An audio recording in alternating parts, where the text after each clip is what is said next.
અમદાવાદના પૂર્વ વિસ્તારમાં આવેલી આરટીઓ કચેરીમાં બોમ્બ હોવાની ધમકી મળતા સુરક્ષા એજન્સીઓ દોડતી થઈ ગઈ છે। ધમકી મળતા જ સાવચેતીના ભાગરૂપે તાત્કાલિક અસરથી સમગ્ર કચેરી ખાલી કરાવવામાં આવી હતી। રામોલ પોલીસ સ્ટેશનની ટીમ ઘટના સ્થળે પહોંચી ગઈ હતી અને સમગ્ર વિસ્તારને કોર્ડન કરી સુરક્ષા વ્યવસ્થા કડક કરી દીધી હતી। કચેરીમાં હાજર તમામ કર્મચારીઓ અને અરજદારોને સલામત રીતે બહાર કાઢવામાં આવ્યા છે। हाल बॉम्ब स्क्वॉड और डॉग स्क्वॉड द्वारा कचेरीना खूणे खूणानी सघन तपास करवामां आवी रही छे। प्राथमिक अंदाज मुजब आ धमकी फोन कॉल द्वारा आपवामां आवी होई शके छे। जो कि अत्यार सुधी कोई शंकास्पद वस्तु मळी आवी नथी, परंतु पोलीस द्वारा धमकी आपनार शख्स सुधी पहोंचवा टेक्निकल सर्वेलन्सनी मदद लेवामां आवी रही छे। पोलीसे नागरिकोने अफवाओथी दूर रहेवा माटे अपील करी छे।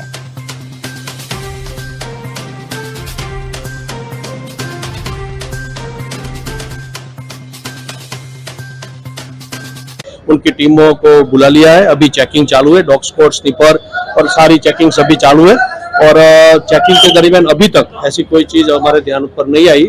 फिर भी ये जो हिमालय आर्केड करके जो बिल्डिंग है बिजनेस सेंटर, उसमें आरटीओ का सेकंड फ्लोर पे और ग्राउंड फ्लोर पे उनकी ऑफिस है। उसके अलावा HDFC और बाकी जितने भी फॉर्म है वो सारी स्टेप बाय स्टेप चेक की जा रही है। अभी ऐसी कोई चीज ध्यान पर नहीं आई।